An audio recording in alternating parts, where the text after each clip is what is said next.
There was something that was going viral on X today, which was this guy in New York who went out of town for 3 weeks. He got a water bill, and when called to turn off the water, the company told him that he couldn't.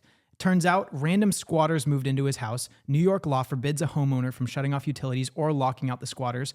After 30 days, unwanted squatters in New York become classified as tenants. That's insane. Who is in support of squatters' rights? Is there a single person on this planet aside from squatters that are in favor of that?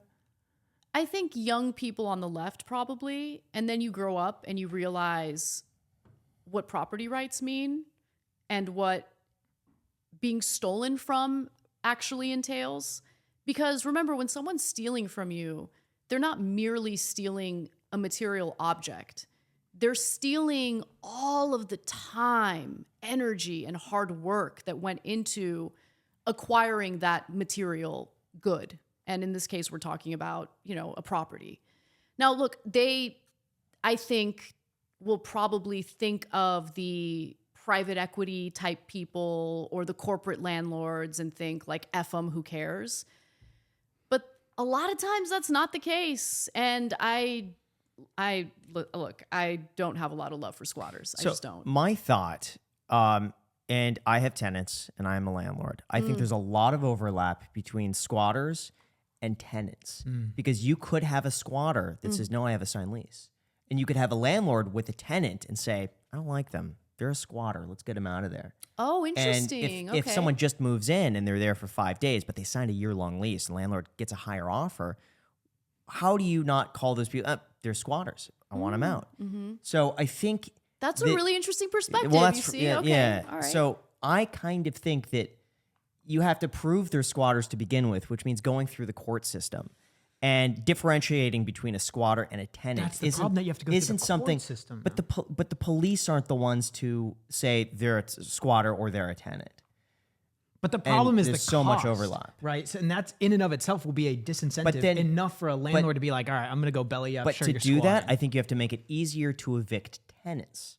And instead of having it be a 90-day process or up to like 6 months, it has to be a lot quicker. Because right now, squatters, when they move in, they could draft up a lease agreement themselves and say, no, this is it. What are you talking about? This is it. They signed it. And they could download free forms online, just sign it.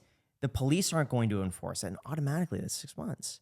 And just from what I've seen, a lot of them have the free resources for public defendants. And they're happy to go after landlords because everyone deserves equal representation. So Right. they assume the benefit of the doubt. These people aren't squatters. They deserve the same rights to be defended. But that's a 6-month process. That so is that's a where good I see perspective the that I hadn't difference. considered. Yeah. Yeah, look, when I think of squatters, I'm not thinking about tenants who are getting screwed over by their landlords. And we might disagree. It really depends on like the details. But in terms of like making it easier to evict people, I think that right now LA is making it very difficult for all landlords to evict, even more difficult than what landlords have experienced historically here. And some of that, I think, goes a little too far because, again, you can't discount, the mom and pop landlords who put all of their investment into an apartment building for their retirement. There are more people like that than people realize.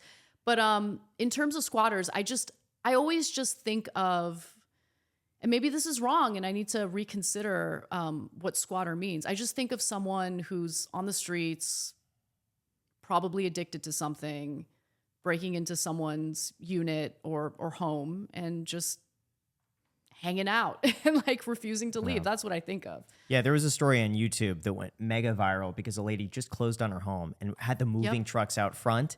And she goes in and she sees a couple in there.